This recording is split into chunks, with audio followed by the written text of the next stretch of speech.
ఎందుకు దేవుడు నరుడు ఒంటరిగా ఉండకూడదు అనుకుంటున్నాడు? మరి దేవుడు ఎందుకు నరుడిని ఒంటరిగా ఉండటానికి ఇష్టపడట్లేదు?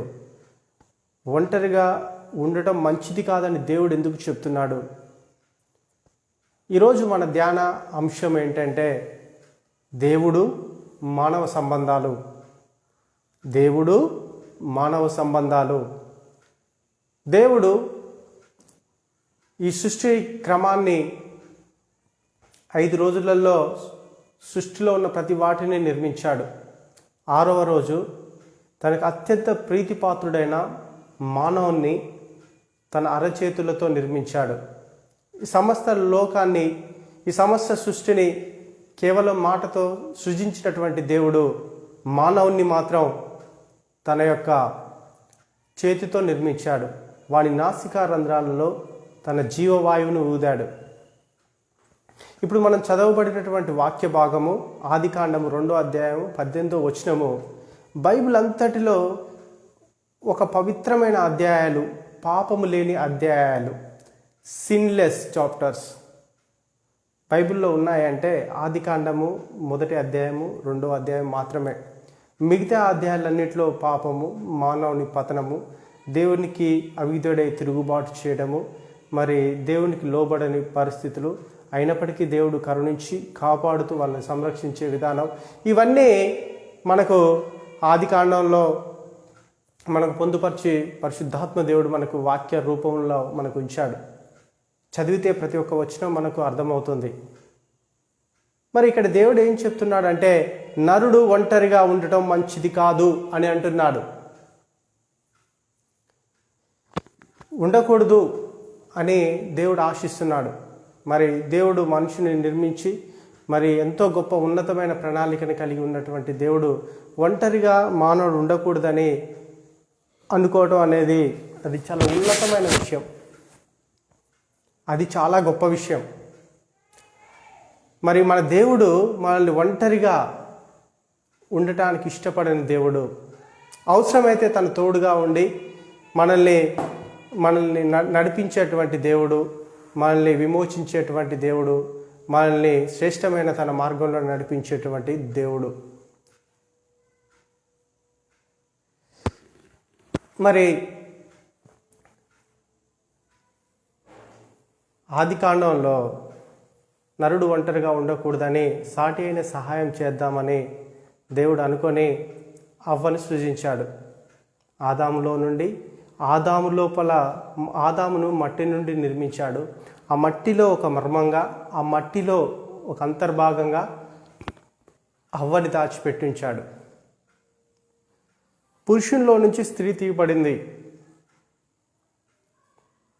ఆ తర్వాత ఆ ఆదాము తొలి మానవుడైన ఆదాముని లోపల నుండి ఆదాము లోపల దాచి ఉంచిన మరి ఆదాము పక్కటెమికలో ఉన్నటువంటి ఆదాములో ఉన్నటువంటి మాంస ముద్దల్లో ఇమిడి ఉన్నటువంటి అవ్వను దేవుడు బయటికి తీసుకొచ్చి వారిద్దరిని జతపరిచాడు.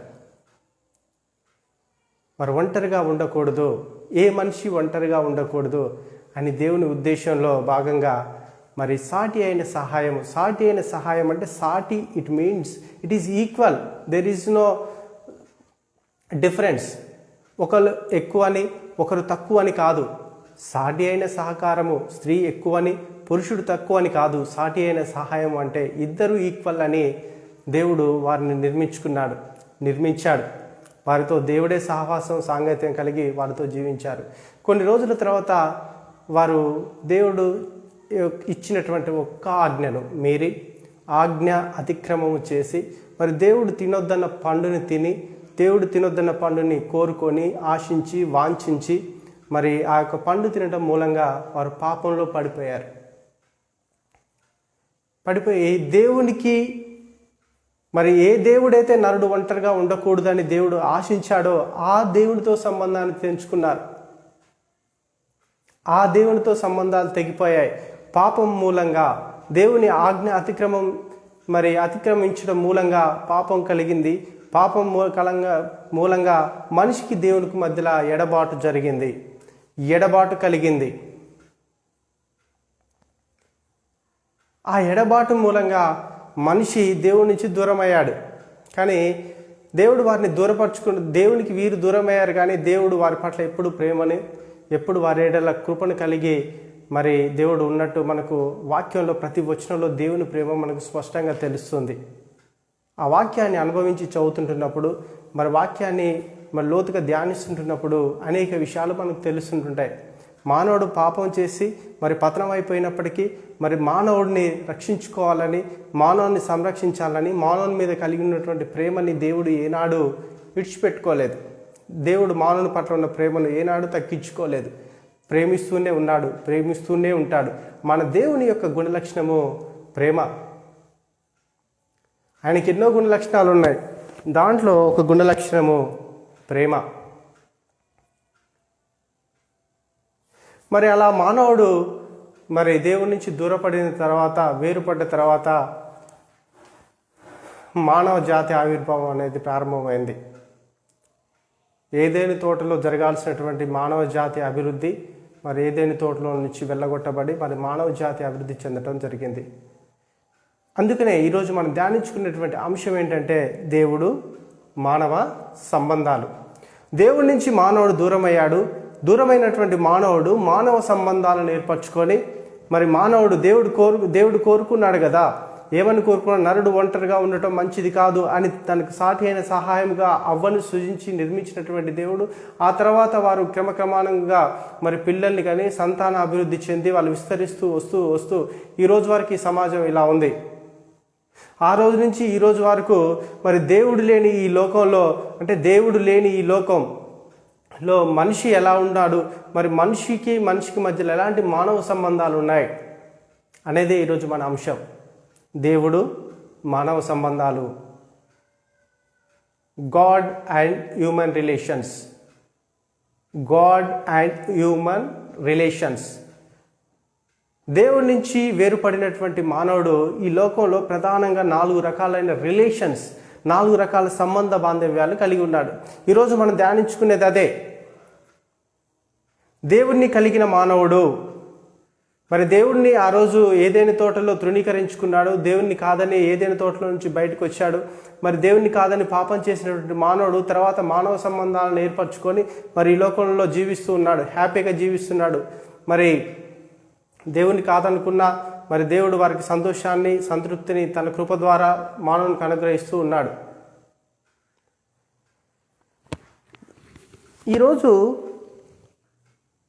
మానవుడు 4 రకాల 4 టైప్స్ ఆఫ్ మానవ సంబంధాలు ప్రధానంగా మనిషి మెయింటైన్ చేస్తున్నాడు. ప్రతి మానవుడు ఈ 4 సంబంధాలు ఖచ్చితంగా కలిగి ఉంటున్నాడు. దాంట్లో ఒకటి కుటుంబంతో గల సంబంధాలు, ఫ్యామిలీ రిలేషన్స్. సెకండ్ వన్ సమాజంతో ఉండవలసిన సంబంధాలు, సోషల్ రిలేషన్స్. మూడోది స్నేహితులతో ఉండవలసిన సంబంధాలు, ఫ్రెండ్షిప్ రిలేషన్స్. ఫోర్త్ వన్ వృత్తి వ్యాపారాలలో మన ఆక్యుపేషన్ అండ్ బిజినెస్ రిలేషన్స్. ఈ 4 సంబంధాలు మానవుడు కలిగి ఉంటున్నాడు.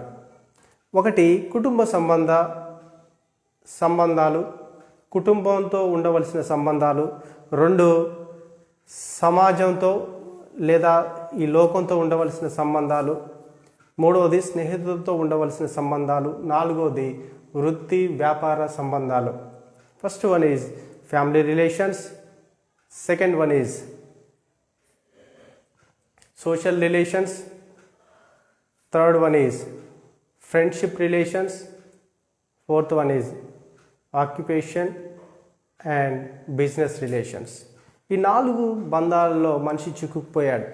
ఈ 4 బంధాలలో మరి దేవుణ్ణి కలిగినటువంటి మానవుడు, క్రైస్తవుడు, క్రీస్తుని కలిగిన మానవుడు, క్రీస్తు మూలంగా మరి రక్షించబడినటువంటి మానవుడు ఈ లోకంలో ఎలా జీవించాలి, ఈ సంబంధాలని ఎలా మరి బాధ్యతాయుతంగా నిర్వహించాలి అనేది ఈరోజు మన ధ్యాన అంశం. దాంట్లో మొదటిగా కుటుంబ రిలేషన్స్, కుటుంబంలో మన రిలేషన్స్ ఎలా ఉండాలి. కుటుంబ వ్యవస్థని దేవుడు ఆనాడు ఏదైనా తోటలోనే మరి దేవుడు ఏర్పరిచాడు. వాళ్ళిద్దరూ ఆదాము ఒంటరిగా ఉండకూడదని అవ్వను సృజించిన దేవుడు అక్కడ ఒక కుటుంబాన్ని ఏర్పరిచాడు. మొట్టమొదటి కుటుంబము, బైబిల్లో మొట్టమొదటి కుటుంబము ఆదాము కుటుంబము. ఆదికాండంలో చూస్తే ఆదికాండంలో మొత్తం కుటుంబాల చరిత్రనే ఉంటుంది. దేవుడు ఏర్పరచుకున్నటువంటి జనుల యొక్క కుటుంబాల చరిత్రనే ఆదికాండము. దేవుడు మరి భూమి ఆకాశానికి సమస్త సృష్టికి సృష్టికర్త అయిన దేవుడు మరి నిర్మించుకున్నటువంటి మానవుడి యొక్క కుటుంబ జీవిత చరిత్రలే ఆదికాండంలో ఉంటాయి. మరి అలాంటి కుటుంబ వ్యవస్థ దేవుడు రూపొందించాడు. అంతేకాదు మోషే ద్వారా మరి 10 ఆజ్ఞలు 10 కమాండ్మెంట్స్ ఇచ్చిన దేవుడు 5వ ఆజ్ఞ దగ్గర నువ్వు దీర్ఘాయుమంతుడివై ఉండునట్లు నీ తల్లిని నీ తండ్రిని నువ్వు సన్మానించవలెను అనే 5వ ఆజ్ఞ దగ్గర కుటుంబ వ్యవస్థని దేవుడు ఆజ్ఞ రూపంలో కూడా ఇచ్చాడు. బైబిల్లో మనకు 10 ఆజ్ఞలు ఉన్నాయి. 10 ఆజ్ఞల్లో మొదటి 4 ఆజ్ఞలు దేవునికి సంబంధించినవి అయితే మరి 5వ ఆజ్ఞ నుంచి అది మానవులకు సంబంధించినటువంటివి. మానవుడి జీవితంలో మానవ సంబంధాలకు సంబంధించినటువంటి ఆజ్ఞలు. దేవుడిచ్చినటువంటి ధర్మశాస్త్రంలో ఇచ్చిన 10 ఆజ్ఞల్లో మరి ప్రధానంగా 3 భాగాలు ఉంటాయి. ఒకటి సాంఘిక నియమాలు, ఆధ్యాత్మిక నియమాలు అండ్ నైతిక నియమాలు. ఫస్ట్ వన్ ఈజ్ ఆధ్యాత్మిక నియమాలు. దేవుణ్ణి ఎలా సేవించాలి, దేవునితో ఎలాంటి సంబంధ బాంధవ్యాలు కలిగి ఉండాలి, దేవుణ్ణి కలిగి ఉన్నవారు ఎలా జీవించాలి అని తెలియపరిచేవి ఆధ్యాత్మిక నియమాలు. రెండవది సాంఘిక నియమాలు, అంటే సమాజంలో నివసించేటువంటి మనిషి కుటుంబంతో ఎలా ఉండాలి, తన చుట్టూ ఉన్న సమాజంతో ఎలా ఉండాలి అని సాంఘిక నియమాలు తెలియపరుస్తాయి. నైతిక నియమాలు, నీ తోటి వారి పట్ల నువ్వు ఎలా ప్రవర్తించాలి, ఎలా దేవుడి చెప్పినటువంటి విధులను అనుసరిస్తూ ఎలా జీవించాలి అనేది దేవుడు నైతిక నియమాల్లో ఇచ్చాడు. అయితే ఇక్కడ దేవుడు కుటుంబ వ్యవస్థని నిర్గమాకాండంలో మనం కాక చూస్తే నిర్గమాకాండం 20వ అధ్యాయం 12వ వచనంలో చక్కటి మాట ఉంది. ఏంటి అంటే, నువ్వు దీర్ఘాయుమంతుడు అగునట్లు నీ తల్లిని నీ తండ్రిని నువ్వు సన్మానించవలను. తల్లి తండ్రిని సన్మానించవలను. నీ తల్లి తండ్రి అంటే తల్లి తండ్రి ఉన్నారంటే అది ఒక కుటుంబము. కుటుంబ వ్యవస్థని దేవుడు రూపొందించాడు. ఒకటి, ఈనాడు ఈ లోకంలో ఈ సమాజంలో కుటుంబాలు ఎలా ఏర్పడ్డాయంటే, ఒకటి రక్త సంబంధాల ద్వారా, 2 వివాహ బంధాల ద్వారా. ద ఫస్ట్ వన్ ఈజ్ రక్త సంబంధాల ద్వారా, 2 వివాహ బంధాల ద్వారా కుటుంబాలుగా ఏర్పడుతున్నాయి. ఆ వివాహ వ్యవస్థను కూడా దేవుడే ఏర్పరిచాడు. ఆ వివాహ వ్యవస్థను కూడా దేవుడే నిర్మించాడు. ఆ వివాహ వ్యవస్థను మరి పవిత్రీకరించి దేవుడు వివాహ బంధం ద్వారా మరి సంతానాభివృద్ధికి తరతరాలు మరి దేవుని యొక్క ప్రజలు ఫలించాలి, అభివృద్ధి చెందాలి, విస్తరించాలని దేవుడు కోరుకొని మానవుని నిర్మించాడు. దానికోసం మానవుడి యొక్క నిర్మాణం జరగటానికి, మానవుని సంరక్షణ, మానవుని యొక్క పోషణ సరైన రీతిలో జరగటానికి దేవుడు ఏర్పరిచినటువంటి వ్యవస్థ, ఈ లోకంలో ఏర్పరిచినటువంటి వ్యవస్థ కుటుంబ వ్యవస్థ. ఆ కుటుంబ వ్యవస్థని దేవుడు ఏర్పరిచాడు. ఆ కుటుంబ వ్యవస్థ ద్వారా మరి దేవుడు మహిమ పొందుతూ ఉన్నాడు, సంతానాభివృద్ధి కలగజేస్తున్నాడు, ఆస్తిపరులుగా చేస్తున్నాడు, మంచి నైపుణ్యం కలిగిన వారిగా దేవుడు వారిని తీర్చిదిద్దుతున్నాడు. దానికి మూలం ఏంటంటే కుటుంబమే. దేవుడు కుటుంబ వ్యవస్థని ఎంతగానో ఆశీర్వదించాడు. మరి ఎంతగా ఆశీర్వదించకపోతే నిర్గమాకాండము 20వ అధ్యాయం 12వ వచనంలో మరి నీ తల్లిని నువ్వు తండ్రిని సన్మానిస్తే నువ్వు దీర్ఘాయుమంతుడు అవుతాడని దేవుడు చెప్పాడు. కుటుంబ వ్యవస్థని దేవుడు పవిత్రీకరించి ప్రతిష్ఠించాడు మన కోసం. మానవుడికి ఒక కుటుంబం ద్వారా మానవుడు ప్రేమ అభిమానాలు పొంది మరి దేవునికి దగ్గర అవుతాడని ఆశించి దేవుడు కుటుంబ వ్యవస్థని రూపొందించాడు. ఒకటి రక్త సంబంధాల ద్వారా, 2 వివాహ బంధాల ద్వారా. మరి దేవుడు కుటుంబ వ్యవస్థను ఏర్పరిచాడు. మరి ఆ కుటుంబ వ్యవస్థ ఎలా ఉండాలి? ఈరోజు చెప్పుకోబోయే అంశంలో దేవుడు మానవ సంబంధాలలో, కుటుంబ సంబంధాలలో కాక చూస్తే, కుటుంబ సంబంధాలలో మరి ఎలాంటి సంబంధ బాంధవ్యాలు ఉండాలి దేవుడు కలిగిన వారు అంటే, మొదటి దినవృత్తాంతాలు 13వ అధ్యాయం 14వ వచనంలో ఒక చక్కటి మాట ఉంది. దేవుని మందసము ఒబేదెదోము ఇంటిలో ఉండగా అతని కుటుంబము అతని కుటుంబం వద్ద 3 నెలలు ఉండగా యెహోవా ఓబేదెదోమును ఇంటి వారిని అతని సొత్తంతటిని ఆశీర్వదించెను. మొదటి దినవృత్తాంతాలు గ్రంథము 13వ అధ్యాయం 14వ వచనంలో దేవుని మందసమాట ఓబేదెదోము ఇంట్లో ఉందట. ఉండటం మూలంగానట అతని కుటుంబము మరి అతని ఇంటి వారిని అతని సొత్తంతటిని దేవుడు 3 నెలలు ఆశీర్వదించాడట. మరి ఓబేదెదోము ఇంట్లో మందసం ఉంది అంటే ఓబేదెదోము ఇంట్లో దేవుని సన్నిధి ఉంది. ఒక దైవిక కుటుంబము, ఒక దేవునికి సంబంధించినటువంటి కుటుంబము, దేవుని కలిగినటువంటి కుటుంబము, దేవుని సన్నిధి ఉన్నటువంటి కుటుంబము ఎప్పుడైతే సరే దేవుని సన్నిధి కుటుంబంలో ఉంటుందో ఆ కుటుంబం ఆశీర్వదించబడుతుంది. దేవుని సన్నిధి లేని కుటుంబము ఎప్పుడు ఆశీర్వాదానికి దూరంగా వెళ్ళిపోతుంది. ఈడ ఓబేదెదోము కుటుంబము 3 నెలలు మందసం ఉండటం మూలంగా ఆశీర్వదించబడిందని రాయబడి ఉంది ఇక్కడ మాట. 3 నెలలు కాదు, దేవుని యొక్క సన్నిధిని మనం కావాలని ఆశిస్తే ఆ కుటుంబము ఎప్పుడు ఆశీర్వదించబడుతూనే ఉంటుంది. సకల ఆశీర్వాదాలు, పరలోక సంబంధమైన, భూలోక సంబంధమైన, మరి ఈ లోక సంబంధమైన అనేక ఆశీర్వాదాలు మనిషికి సంప్రాప్తిస్తాయి ఎప్పుడైతే ఒక కుటుంబంలో దేవుని సన్నిధికి, దేవునికి చోటు ఉంటుందో, దేవుని వాక్యానికి చోటు ఉంటుందో ఆ కుటుంబం దీవించబడుతుంది. ఓబేదెదోము కుటుంబంలో దేవుని సన్నిధి ఉంది కాబట్టి, అంటే సన్నిధి అంటే ఆ మందసం ఉంది కాబట్టి ఓబేదెదోము కుటుంబం ఆశీర్వదించబడింది. ఇక్కడ ఓబేదెదోము కుటుంబము దేవుడు ఆశీర్వదించడానికి దేవుడు ఇచ్చినటువంటి గొప్ప అవకాశం మానవునికి ఏంటంటే ఆయన సన్నిధి ఎక్కడ ఉంటుందో అక్కడ ఆశీర్వాదాలు ఉంటాయి. ఓబేదెదోము ఇంటిని మొత్తాన్ని ఆశీర్వదించాడు, ఆయన కుటుంబాన్ని ఆశీర్వదించాడు. ఎందుకో తెలుసా? ఆ మందసం యొక్క హిస్టరీ కాక చూస్తే ఆ మందసాన్ని తీసుకొచ్చేటప్పుడు మరి ఒక అన్యూన్య పరిస్థితులలో, ఒక అసామాన్యమైన పరిస్థితులలో మరి అది ఓబేదెదోము ఇంటికి వస్తుంది. వచ్చిన తర్వాత మరి ఆ ఓబేదెదోము కుటుంబము ఆశీర్వదించబడినట్టు మనకు వాక్యంలో ఉంది. ఒక కుటుంబము ఆశీర్వదించబడాలి, మా కుటుంబంలో ఉన్నటువంటి సంబంధ బాంధవ్యాలు బాగుండాలి అంటే ఆ కుటుంబంలో దేవుని సన్నిధి ఉండాలి. మరి దేవుడు కోరుకునేది ఇదే. కుటుంబ వ్యవస్థని ఏర్పరిచింది ఎందుకంటే తను ఇంకా బలంగా ఆశీర్వదించడానికి దేవుడు కుటుంబ వ్యవస్థను ఏర్పరిచాడు. ఆ కుటుంబ వ్యవస్థ ఆశీర్వదించబడాలి అంటే, ఆ కుటుంబ వ్యవస్థ దీవించబడాలి అంటే ఆ కుటుంబంలో దేవుని సన్నిధి ఉండాలి. సన్నిధి మీన్స్ ప్రతిరోజు వాక్య ధ్యానం ఉండాలి, ప్రతిరోజు ప్రార్థించాలి, ప్రతిరోజు ఆరాధించాలి, వాక్యానుసారమైన జీవితం ఉండాలి. ఉంటున్నప్పుడు ఆ కుటుంబము ఎలా ఉంటుందటంటే ఆశీర్వదించబడుతుందట. కుటుంబంలో సంబంధ బాంధవ్యాలు ఎలా ఉండాలి అంటే దేవుని సన్నిధిని ఉంచుకోవాలి. దేవుని సన్నిధి కోసం కుటుంబం మొత్తం రేయి మొదటి జామున లేచి మొరపెట్టగలగాలి. దేవుని సన్నిధి ప్రతి చోట ఉంది. దేవుడు సర్వవ్యాపి. మానవుడు ఎక్కడుంటాడో దేవుడు అక్కడ ఉంటాడు. మానవుల్లోనే ఉంటాడు. పరిశుద్ధాత్మయ్య ఆదరణకర్తాయి. మరి దేవుడు మనలో ఉన్నాడు, మనతో ఉన్నాడు. మనం ఎక్కడికి వెళ్ళినా అక్కడ ఉన్నాడు అనే విషయాన్ని మనం గుర్తించి దేవుని సన్నిధి మనతో ఉంది అని మనం గమనించి దేవుడు మనతోనే ఉన్నాడు, మన క్రియలను, మన నడకను, మన పడకను పరిశీలన చేస్తున్నాడు అనే విషయాన్ని మనం గుర్తించగలిగితే మన కుటుంబం ఆశీర్వదించబడుతుంది. ప్రతి చోట మన దేవుని సన్నిధి ఉందని మన ప్రవర్తన మనం కాచుకోగలిగితే దేవుని సన్నిధి మనతో ఉంటుంది. ఆ భయము, భక్తి ఎలా చేస్తుంది అంటే ఆ కుటుంబాన్ని ఆశీర్వదించేలా చేస్తుంది.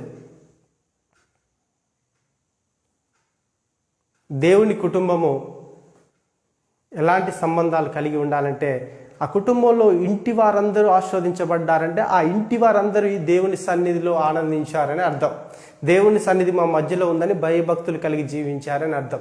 అందుకనే కుటుంబ వ్యవస్థని దేవుడు ఆశీర్వదించబడాలి అంటే, ఈ దేవుడు ఏర్పరిచినటువంటి కుటుంబ సంబంధ బాంధవ్యాలు ఆశీర్వదించబడాలంటే మొదటిగా మన కుటుంబాల్లో ఉండవలసింది ఏంటి అంటే దేవుని సన్నిధి ఉందని మనం గుర్తించి భయభక్తులు కలిగి దేవుని ఆరాధించడం మనం నేర్చుకోవాలి. మన సంబంధ బాంధవ్యాలు కక్షతోనో, ద్వేషంతోనో, పగతోనో, ప్రతీకారంతో ఉండకూడదు. ప్రేమ కలిగి ఉండాలి. ఉన్నప్పుడు ఆ కుటుంబం ఖచ్చితంగా ఆస్వాదించబడుతుంది. మరి ఎలాంటి కుటుంబము మరి ఆస్వాదించబడదు అంటే యోబు చెప్తున్నాడు. యోబు గ్రంథము 15వ అధ్యాయము 13వ వచనంలో భక్తిహీనుల కుటుంబము నిస్సంతు అగును. వాట్ ఏ స్టేట్మెంట్ అండి. భక్తిహీనుల కుటుంబము అంటే దేవుని సన్నిధి లేని కుటుంబము, దేవునిని ఎరగని కుటుంబము, దేవుణ్ణి ఎరిగినా దేవుణ్ణి సరైన రీతిలో ఆరాధించని కుటుంబం అలాంటి నిస్సత్తువుగా అవుతాయి. ప్రాణం ఉన్నా ప్రాణం లేని దానిలాగా మారిపోతాయి. సత్తువ ఉండదు, ఆ కుటుంబంలో బలం ఉండదు, ఆ కుటుంబాల్లో బలమైన కార్యాలు జరగవు. ఒక కుటుంబము దేవునితో సంబంధ బాంధవ్యాలు కలిగి ఉండాలి. కలిగి ఉండలేకపోతే ఆ కుటుంబం ఎలా అవుతుందంటే నిస్సత్తువుగా అవుతుంది, ఉపయోగకరంగా కాని విధంగా అవుతుంది, అది పనికొచ్చే వస్తువు అయినా పనికిరాని విధంగా మారిపోతుంది. మరి దేవుడు అంటున్నాడు, భక్తిహీనుల కుటుంబము నిస్సత్తువగును. మన కుటుంబాలు భక్తిహీనమైన కుటుంబాలుగా ఉండకూడదు. మన కుటుంబాల్లో అన్న చెల్లెళ్ళు, అక్క తమ్ముళ్ళు, తల్లిదండ్రులు, మరి చుట్టూన్నటువంటి పరివారము, పనివారితో, చుట్టూన్న సమాజంతో మరి మంచి కుటుంబంగా మన కుటుంబాలు సాక్ష్యం పొందాలి అంటే ఫస్ట్ దేవుని సన్నిధి మనలో ఉంటుంది. దేవుని సన్నిధి కావాలని కోరుకుంటే మరి మానవ సంబంధాలు బాగుంటాయి, కుటుంబ సంబంధ బాంధవ్యాలు బాగుంటాయి, రక్త సంబంధాలు తరతరాలు నిలిచిపోతాయి. మరి దేవుడు అదే కోరుకుంటున్నాడు. ఈ కుటుంబ వ్యవస్థ ఆశీర్వదించబడాలి అంటే ఫస్ట్ థింగ్ ఏంటంటే దేవుని సన్నిధి ఉండేలా చూసుకోవాలి. సెకండ్ వన్ ఈజ్ భక్తిహీనుల కుటుంబంగా ఉండకూడదు. ఆ కుటుంబము నిస్తేజము, నిస్సత్తుగా మారిపోతుంది. ఎన్నో శ్రమలు అనుభవించి అనుభవపూర్వకంగా యోబు ద్వారా దేవుడు పలికిచ్చినటువంటి మాట ఇది. రెండవ విషయము మనము చూద్దాం. రెండవ విషయము మొదటిగా సమాజంతో ఉండవలసిన సంబంధాలు, కుటుంబంతో ఉండవలసిన సంబంధ బాంధవ్యాలు. రెండవదిగా సమాజంతో ఉండవలసిన సంబంధాలు. దేవుడు అంటాడు, సమాజము అంటే ఈ లోకము. ఈ లోకంతో స్నేహం, దేవునితో వైరమని మీరు ఎరగరా అని యేసుక్రీస్తు ప్రభువారే అన్నాడు. మరి లోకంతో స్నేహం వద్దంటున్నాడు. మరి లోకంతో ఎలా మెలగాలి? ఈ లోకంలో జీవించే మనిషి, ఈ లోకంలో ఉన్నటువంటి మనిషి, మరి దేవుని చేత నిర్మించబడినటువంటి మనిషి, మరి ఈ లోకంలోకి వచ్చిన తర్వాత ఈ లోకంలో అనేక రకాలైనటువంటి ఆకర్షణలు, అనేక రకమైన పోకడలు, మరి దేవునికి విరుద్ధమైన అనేక పనులు, కార్యకలాపాలు ఈ లోకంలో ఉన్నాయి. మరి అలాంటి ఈ లోకంలో మానవుడు అంటే క్రీస్తుని కలిగిన మానవుడు, యేసుక్రీస్తుని రక్షకుడు అంగీకరించినటువంటి మానవుడు ఎలా జీవించాలి? ఈ లోకంతో ఎలా కలిసి మెలగాలి? ఈ లోకంతో ఎలాంటి సంబంధ బాంధవ్యాలు, ఎలాంటి రిలేషన్స్ మెయింటైన్ చేయాలి, ఎలాంటి రిలేషన్స్ కొనసాగించాలి? మరి దేవుడు అంటున్నాడు, మీరు ఈ లోకంతో స్నేహం అనేది దేవునితో వైరం కదా అంటున్నాడు. లోకంతో స్నేహం చేయటం కాదు, మరి దేవుడు నశించిన దాన్ని వెతికి రక్షించడానికి ఈ లోకమునకు వచ్చిన యేసుక్రీస్తు ప్రభు వారి గురించి ఉంది. నశించిపోతున్నటువంటి మానవ సమాజాన్ని రక్షించడానికి ఆయన వచ్చాడు. మనం లోకంతో స్నేహంతో ఉండటం అంటే లోకాన్ని రక్షించాలనే ఆశతో ఉండటం, లోకంలో ఏ ఒక్కరు నశించిపోకూడదనే ఒక ఆశయంతో మనం ఉండటం. అలాంటి సంబంధ బాంధవ్యాలు, ఎదుటివారి శ్రేయస్సు కోసం, ఎదుటివారు రక్షణ లేకుండా ఉంటున్నప్పుడు, ఎదుటివారు యేసుక్రీస్తు యొక్క సువార్తను ఎరగకుండా ఉంటున్నప్పుడు, ఎదుటివారు మరి మన చుట్టూ ఉన్నవారు యేసుక్రీస్తు పట్ల సరైన అభిప్రాయం లేకుంటున్నవారు, ఆర్థిక ఇబ్బందుల్లో, ఈ వివిధ రకాల అసమానతలకు గురై ఉన్న వాళ్ళకు యేసుక్రీస్తు యొక్క వాక్యము అంటే ఈ వాక్యాన్ని వారికి తెలియపరిచి వారిని దేవుళ్ళకు నడిపించడం అనేది మనకు తెలిసి ఉండాలి. అలా మన లోకంతో సంబంధ బాంధవ్యాలు మనం కలిగి ఉండాలి. దేవుడు ఏమంటున్నాడంటే, నిన్ను వలె నీ పొరుగువాన్ని ప్రేమించుము. పాత నిబంధనలో 10 ఆజ్ఞలను దేవుడు మినిమైజ్ చేశాడు, 2 ఆజ్ఞలుగా కుదించాడు. ఒకటి దేవుణ్ణి ఆరాధించాలి, రెండవది నిన్ను వలె నీ పొరుగువాన్ని ప్రేమించాలి. 2వ ఆజ్ఞలో దేవుడు ఏమిచ్చాడంటే ప్రేమ. నిన్ను వలె నీ పొరుగువాడు, నిన్ను వలె నీ పొరుగువాడు. నీ పొరుగువాడు అంటే ఎవరెవరు? నీ చుట్టూ ఉన్న సమాజంలో ప్రతి మనిషి నీ పొరుగువాడే. ఆ పొరుగువానితో ఎలాంటి సంబంధాలు కలిగి ఉండాలి? ఈ పొరుగువానితో నువ్వు ఎలాంటి బాంధవ్యాలు కలిగి ఉండాలి? ఒక క్రైస్తవుడుగా, ఒక క్రైస్తవరాలుగా మరి పొరుగువారితో ఎలాంటి సంబంధ బాంధవ్యాలు కలిగి ఉండాలి అంటే దేవుడు చెప్తున్నాడు, మీరు ఈ లోకంలో వెలుగై ఉండాలి. మనం వెలుగై ఉండాలి. ఎలా వెలుగై ఉండాలి? మరి యోహాను సువార్త 1వ అధ్యాయం 9వ వచనంలో చక్కటి మాట రాయబడి ఉంది. యోహాను సువార్త 1వ అధ్యాయం 9వ వచనం, నిజమైన వెలుగు ఉండెను, అది లోకంలోనికి వచ్చెను, ప్రతి మనుషుణ్ణి వెలిగించును, నిజమైన వెలుగు ఉండెను. అది లోకంలోనికి వచ్చెను, ప్రతి మనిషిని వెలిగించును. నిజమైన వెలుగు అంటే ఇక్కడ యేసుక్రీస్తు ప్రభువారు. నిజమైన వెలుగు ఎవరు అంటే యేసుక్రీస్తు ప్రభువారు. ఆయన లోకంలోకి వచ్చాడు. దేనికోసం వచ్చాడు అంటే ప్రతి మనిషిని వెలిగించుటకు వచ్చాడు. ఈ లోకంలో జీవించేటువంటి మనము, ఈ లోకంలో ఉండవలసినటువంటి మనము, కొంతకాలం మన ఆయుష్ ఉన్నంతకాలం ఈ లోకంలో గడపవలసినటువంటి మనము ఎలా ఉండాలి అంటే వెలుగుగా ఉండాలి. క్రీస్తు చేత వెలిగించబడ్డ వారమై ఉండాలి. క్రీస్తు యొక్క రక్షణ ద్వారా మనము రక్షించబడిన వారమై ఉండాలి. అలా ఉండి మనం ఎలా ఉండాలంటే క్రీస్తు స్వరూపంలోకి మనం మారాలి. మారితే అప్పుడు ఆ వెలుగు మనకి ఇచ్చిన దేవుడు యేసుక్రీస్తు ప్రభువారు మనకి ఇచ్చినటువంటి వెలుగు ఎలా అవుతుందంటే మనం కూడా ఆయన నమ్మి ఆయన మూలంగా జీవిస్తుంటున్నప్పుడు, మరి ఆయన మూలంగా నీతిమంతులుగా తీర్చబడినప్పుడు మనము కూడా వెలుగుగా అవుతాం. అంటే మనం ఈ లోకానికి ఎలా ఉండాలంటున్నాడంటే దేవుడు వెలుగై ఉండాలి. లోకమట మనల్ని ద్వేషిస్తుందట, మరి ద్వేషిస్తుంది. కానీ మిమ్మల్ని అంటే మీరు వెలుగుగా ఉండాలి అనుకుంటున్నప్పుడు మీరు ఈ లోక సంబంధులుగా కాకుండా ఆత్మ సంబంధులుగా, పరలోక సంబంధులుగా, యేసుక్రీస్తు సంబంధులుగా జీవించేటప్పుడు మీకు అనేక రకమైన శ్రమలు, శోధనలు, ఉపద్రవాలు, అనేక రకమైన వేదనలు, అనేక రకమైన కృంగుబాటు మరి పరిస్థితులు మన జీవితంలో కలుగుతుంటాయి. అయినప్పటికీ ఎప్పుడు వెనుదీయక యేసుక్రీస్తుని కలిగినటువంటి నువ్వు నేను ఎలా ఉండాలి అంటే వెలుగుగా ఉండాలి. ఎలా ఆ వెలుగు కలుగుతుంది? ఆయన అంగీకరించడం మూలంగా, ఆయన ద్వారా మనం రక్షించబడటం మూలంగా మనం వెలుగుగా మారుతాం. అలా మనం వెలిగించబడతాం.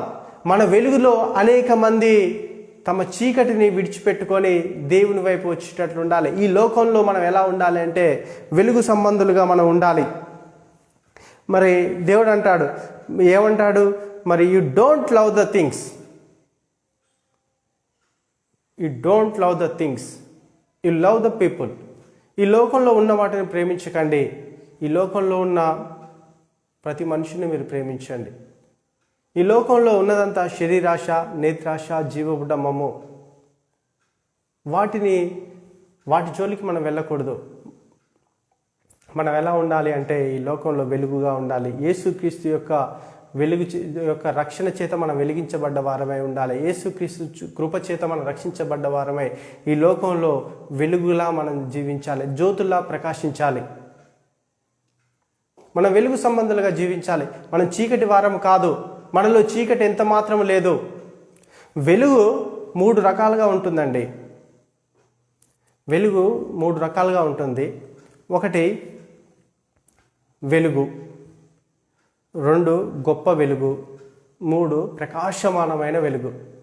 నేను చీకట్లో నడుచుకుంటూ వెళ్తున్నాను. ఎక్కడో ఒక లైట్ వెలుగుతుంటున్నట్టు నాకు కనిపిస్తుంది. అది వెలుగు. నెమ్మదిగా దగ్గరగా నడుచుకుంటూ వెళ్తుంటున్నప్పుడు ఆ వెలుగు మూలంగా నీకు కొంత కంటికి కనిపిస్తుంది, దారి కనిపిస్తుంది. ఆ వెలుగుని గొప్ప వెలుగు అంటారు. 3వది ఆ వెలుతురు కిందికే నువ్వు వెళ్ళిపోయావు. అది ప్రకాశమానమైన వెలుగు. ఆ వెలుగు కిందికి మనం వెళ్ళాలి. వెళ్ళినప్పుడు మన జీవితాలు కూడా దేదీప్యమానంగా వెలుగుతుంటుంటాయి. క్రీస్తులో మనము వెలిగించబడ్డ మూలంగా ఈ లోకానికి వెలుగును పంచే వారంగా ఉంటాం. మనలో ఎంత మాత్రము చీకటి వారంగా మనము ఉండము. తెస్సలోనికి రాసిన పత్రిక, మొదటి పత్రిక 5వ అధ్యాయం 1వ వచనంలో మీరందరూ వెలుగు సంబంధులు, పగటి సంబంధులు. మొదటి తెస్సలోనికి రాసిన పత్రిక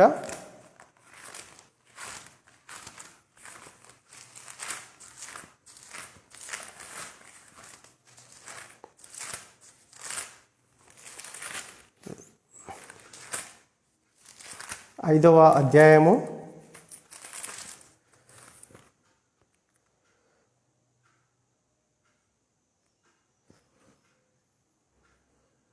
5వ వచనము. మీరందరూ వెలుగు సంబంధులను పగటి సంబంధులై ఉన్నారు. మనము రాత్రి వారము కాము, చీకటి వారము కాము. మన మాట రాత్రి వారము కాదు, అంటే మనం చీకటికి సంబంధులం కాదు, మనం వెలుగు సంబంధులము. ఈ లోకంలో వెలుగును పంచేవారిగా మనం ఉండాలి, వెలుగు సంబంధులుగా ఉండాలి. మనలో చీకటి ఎంత మాత్రము ఉండకూడదు. చీకటి అంటే పాపము, చీకటి అంటే శాపము, చీకటి అంటే నరకము.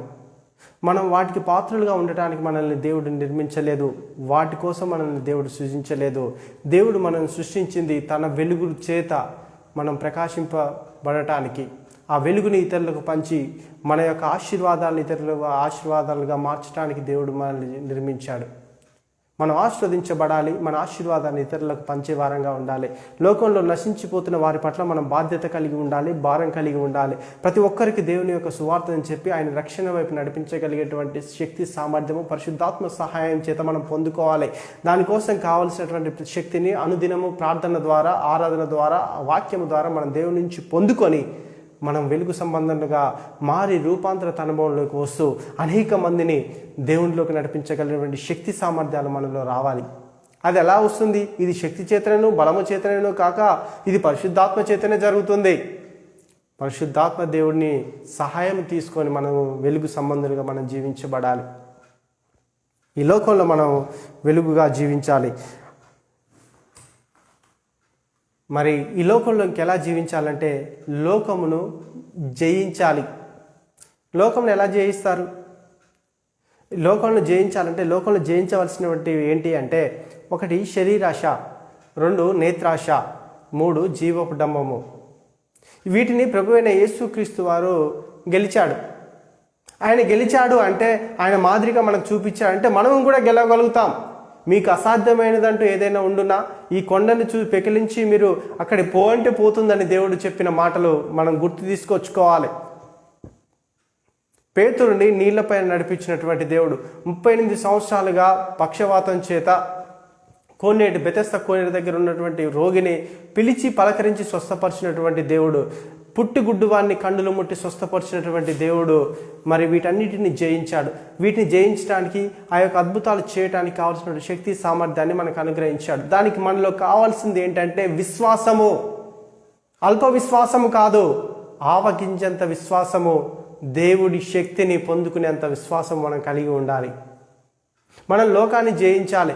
యేసుక్రీస్తు ప్రభువారు 40 దినాలు సేవా ప్రారంభంలో 40 దినాలు ఉపవాసం ఉండి మరి అరణ్యంలోకి సాతాను చేత కొనపోబడ్డప్పుడు సాతాను వచ్చి అంటాడు, ఆకలిగా ఉన్న దేవుణ్ణి అంటాడు, ఈ రొట్టెని రాళ్ళగా మార్చొచ్చు కదా అంటే, అప్పుడు అంటాడు యేసుక్రీస్తు ప్రభువారు, మనిషి రొట్టె మూలంగా కాదు దేవుని ఆత్మ మూలంగా జీవిస్తాడని.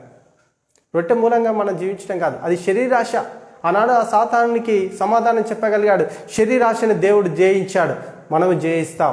ఎందుకో తెలుసా? ఆయన వెలుగు సంబంధము, ఆయన వెలుగు మనలో ఉంది, ఆయన ఆత్మ మనకు అనుగ్రహించున్నాడు కాబట్టి మనము జయించగలిగినటువంటి శక్తి మనకుంది. మనం దేవుని సంబంధులం కాబట్టి దేవుని శక్తి మనకు ఉంటుంది కాబట్టి మనము ఈ శరీరాశని మనం జయించగలుగుతాం. చూపుల ద్వారా, ఆలోచనల ద్వారా మరి కలిగేటువంటి ప్రతి పాపాన్ని, సులువుగా చిక్కులు పెట్టే ప్రతి పాపాన్ని మనం జయించగలగాలి. ఆనాడు యేసుక్రీస్తు ప్రభువారిని సాతాను అలానే శోధించి రాళ్ళని రొట్టెలుగా చేయంటే కాదు కాదు అంటాడు. అక్కడ శరీరాశని జయించాడు. రెండోది, ఈ రాజ్యాలన్నీ చూపించి ఇవన్నీ కోరుకో, నువ్వు నాకు సాగిలపడు, నీకు ఇస్తాను అంటే దేవుడు ఒప్పుకోడు. నేత్రాశ ఈ లోకాన్ని అంతా చూపిస్తుంది, అనుభవించు, ఆనందించు, ఇష్టానుసారంగా జీవించు అని లోకంలో పడి జీవించు అని సాతాను రెచ్చగొడుతుంటాడు. ఈ లోకానికి అధిపతి వాడు, కానీ వాని అధికారాన్ని మనం గెలవనీయకుండా వాణ్ణి జయించటమే మన విశ్వాసం యొక్క విజయ రహస్యం. మన విశ్వాసం ద్వారా పొందేటువంటి విజయం అదే, అపవాదిని గెలవటం. ఆ అపవాదిని ఎలా గెలుస్తాం, ఎలా సాధిస్తాం అంటే దేవుని వాక్యం చేత, వాక్యం అనే ఆత్మ ఖడ్గం చేత చేపట్టి ఆ యొక్క అపవాదిని మనం గెలవగలుగుతాం. ఆ అపవాది శోధనలు మనం జయించగలుగుతాం. శోధన జయించటకు కావలసినటువంటి శక్తిని దేవుడు మనకు అనుగ్రహిస్తాడు. అడగాలి కానీ ఆయన సమస్తం ఆయన కోసం జీవించాలనే ఆశా సంకల్పం మనలో బలంగా ఉంటే దేవుడు అనుగ్రహించనిదంటూ ఏది ఉండదు. జయ జీవితం జీవించడానికి కావాల్సినటువంటి ప్రతి బలహీనతను జయించడానికి కావాల్సిన శక్తిని దేవుడు ఇస్తాడు మనకు. నేత్రాశను మనం జయించగలగాలి.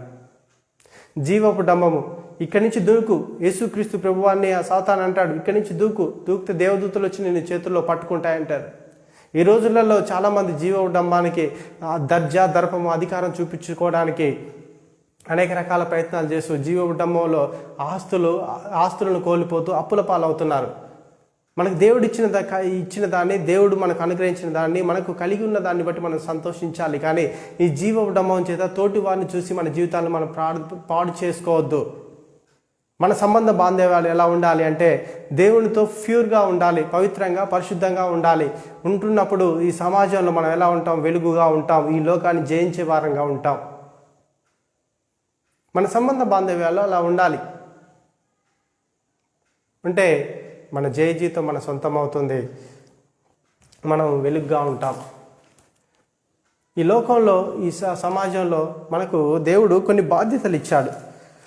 ఏం బాధ్యతలు ఇచ్చాడు అంటే, మొదటి తిమోతికి రాసిన మొదటి పత్రిక 2వ అధ్యాయము 1వ వచనము, మనము సంపూర్ణ భక్తియు మాన్యతయు కలిగి నెమ్మదిగాను సుఖంగాను బ్రతుకు నిమిత్తము అన్నిటికంటే ముఖ్యంగా మనుషులందరి కొరకును, రాజుల కొరకును, అధికారులందరి కొరకును విజ్ఞాపనలను, ప్రార్థనలు, యాచనలు, కృతజ్ఞాస్తుతులను చేయవలనని హెచ్చరించుచున్నాను. ఇది మంచిదియు మన రక్షకుడగు దేవుని దృష్టికి అనుకూలమై ఉన్నది. లోకంలో మనకు దేవుడిచ్చినటువంటి మనకు బాధ్యత. ఈ లోకంతో మనకు ఉండవలసిన సంబంధ బాంధవ్యాలు ఎలా ఉండాలంటే, ఈ లోకం కోసం మనం ఎలా ఉండాలంటే నెమ్మదిగా సుఖంగా బ్రతుకు నిమిత్తం మాట మనం ఏం చేయాలంటే అన్నిటికంటే ముఖ్యంగా మనుషులందరి కోసం ప్రార్థించాలి. రాజుల కొరకు, అధికారుల కొరకు విజ్ఞాపనలు, ప్రార్థనలు, యాచనలు, కృతజ్ఞతాస్తుతులు చేయవలని హెచ్చరికలు చేస్తున్నాడు. క్రీస్తుని కలిగిన మనము, క్రీస్తుని తెలుసుకున్నటువంటి మనము చేయవలసినటువంటి మన విధులు, మనకు ఇచ్చినటువంటి బాధ్యత. మనుషులందరి కోసం మనం ప్రార్థన చేయాలి, అప్పుడు వెలుగుగా ఉంటాం. రాజుల కొరకు ప్రార్థన చేయాలి, అధికారుల కోసం ప్రార్థన చేయాలి, అందరి కోసం విజ్ఞాపనలు చేయాలి. అవన్నీ దేవుడు వారికి అనుగ్రహిస్తేనే కలిగినవి తప్ప వారి సామర్థ్యాన్ని బట్టి కాదు. దేవుడు అనుగ్రహిస్తేనే ఏదైనా మనిషికి కలుగుతుంది తప్ప మానవుల సామర్థ్యం ద్వారా కలగదు.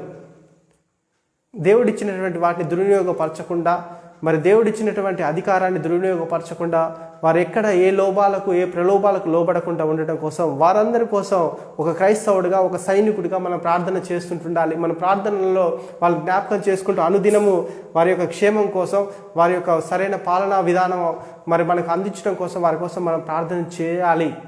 అలాంటి సంబంధ బాంధవ్యాలు ఈ లోకంతో కలిగి ఉండాలి. లోకంతో ఉండవలసినటువంటి సంబంధ బాంధవ్యాలు, ఈ లోకానికి మనం వెలుగుగా ఉండాలి, ఈ లోకాన్ని జయించే వారంగా ఉండాలి. ఈ లోకంలో ఉన్న అందరి వారి కోసం, క్షేమం కోసం, సకల జనులు చల్లగా ఉండాలని అనునిత్యము మనం ప్రార్థన చేసే వారంగా మరి దేవుని కలిగినటువంటి మనము ఈ లోకంతో అలాంటి సంబంధ బాంధవ్యాలు కలిగి ఉండాలి. ఒక్క మాట, పడవ మరి నీళ్ళల్లో ఉంటే ప్రయాణం సాగుతుంది. అదే పడవలోకి నీళ్ళు వస్తే పడవ మునిగిపోతుంది.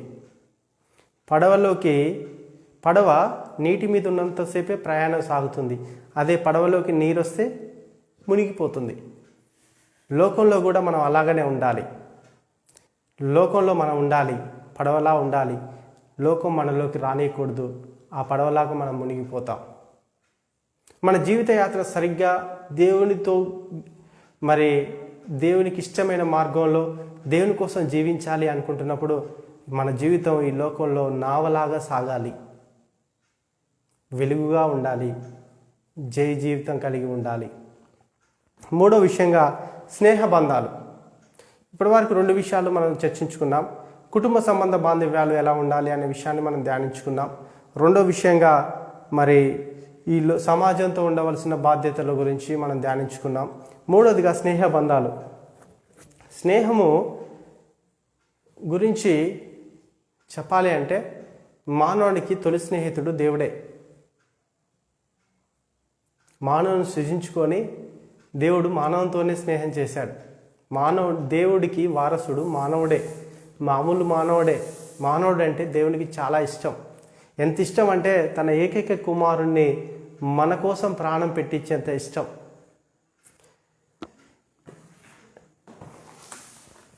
మరి నిర్గమకాండం 33వ అధ్యాయం 11వ వచనంలో చక్కటి మాట ఉంటుంది.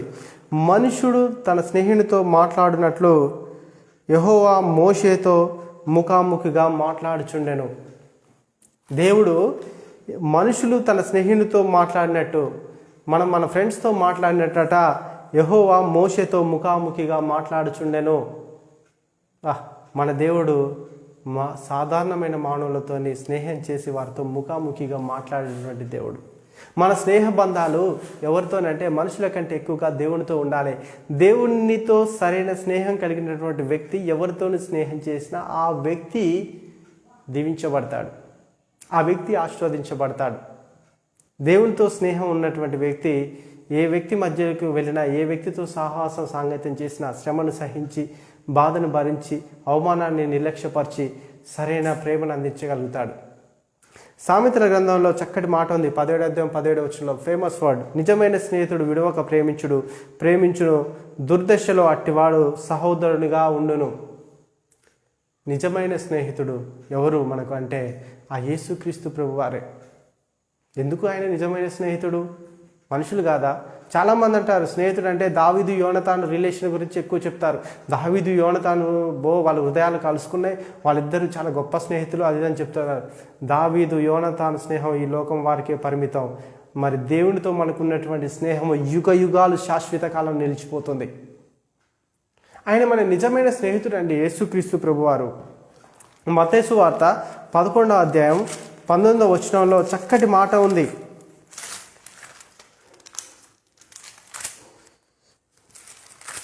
11వ అధ్యాయము 19వ వచనం, మనుష్య కుమారుడు తినుచును త్రాగుచును వచ్చాను గనుక ఇదిగో వీడు తిండిబోతును మద్యపానియు సుంకర్లో పాపులకు స్నేహితుడని వారు అనుచున్నారు. పాపులకు స్నేహితుడని వారు అనుచున్నారు. పాపులంటే ఎవరు? ఒక అనేవాడు కూడా పాపినే. ఈ పాపులకు స్నేహితుడు ఆ పరలోకపు యజమాని మన యేసుక్రీస్తు ప్రభువారు. నశించిన దానిని అంటే పాపంలో మగ్గిపోతున్న వారి, ఉద్దేశపూర్వకంగా తప్పులు చేసి దేవుని మహిమని కోల్పోయి మరి చెరుపుకోలేనంత మరి బాగు చేసుకోలేనంత పాపం అనే అంధకారంలో కోపంలో పడి ఉంటే ఆ నిజమైన స్నేహితుడు దుర్దశలో ఉన్న మనల్ని విడిపించడానికి పరలోక సింహాసనాన్ని ఇచ్చిపెట్టి ఈ భూలోకం మీదకి వచ్చి కాలు పెట్టాడు. మన స్నేహం ఆయనతో ఉండాలి. మన నిజమైన స్నేహితుడు యేసుక్రీస్తు ప్రభువారే తప్ప మరొకరు కాదు. మన స్నేహితుడు యేసుక్రీస్తు ప్రభువారే. ఆయన మనల్ని దుర్దశలో మనకు దేవుడు ఎలా ఉంటాడు యేసన్నా అని మనం అడగగలిగితే ఆయన తన ఆపన్నాస్తాన్ని అందించి మనల్ని ఆదరించడానికి ఎప్పుడు ఆయన ముందుగానే ఉంటాడు. మన కోసం ప్రాణం పెట్టిన దేవుడు, మన కోసం ప్రాణం ఇచ్చిన దేవుడు. ఆనాడు తండ్రి అయిన దేవుడు మోషేతో స్నేహితుడిగా మాట్లాడితే ఈనాడు దేవుడు ఆ లోకాన్ని విడిచిపెట్టి ఈ లోకానికి వచ్చి మనతో స్నేహం చేశాడు. ఇంత గొప్ప నిరీక్షణ ఈ క్రిస్మస్ పర్వదినం ఇంకో 10 రోజులలో ఉందేమో మనకు. మనం ఈరోజు మనం గుర్తుంచుకోవాలి మన స్నేహం ఎలా ఉంది యేసుక్రీస్తు ప్రభువారితో. మన స్నేహం చెడిపోయి ఉందా? మన స్నేహం పాడైపోయి ఉందా?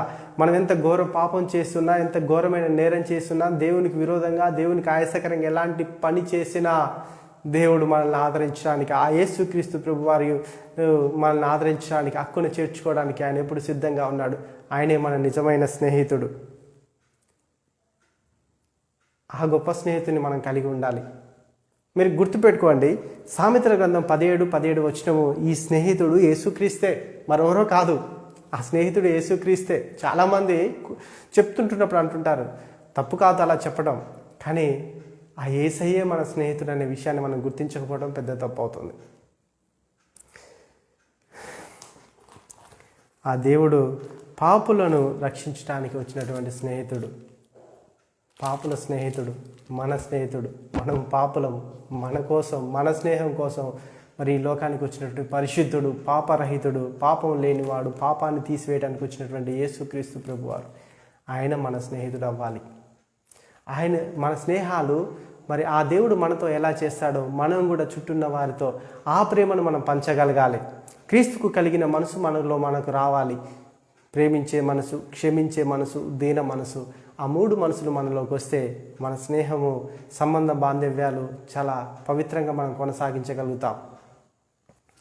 మరి 4వది వృత్తి వ్యాపారానికి సంబంధించినటువంటి సంబంధ బాంధవ్యాలు ఎలా ఉండాలి. మత్తయి సువార్త 25వ అధ్యాయము 21వ వచనం.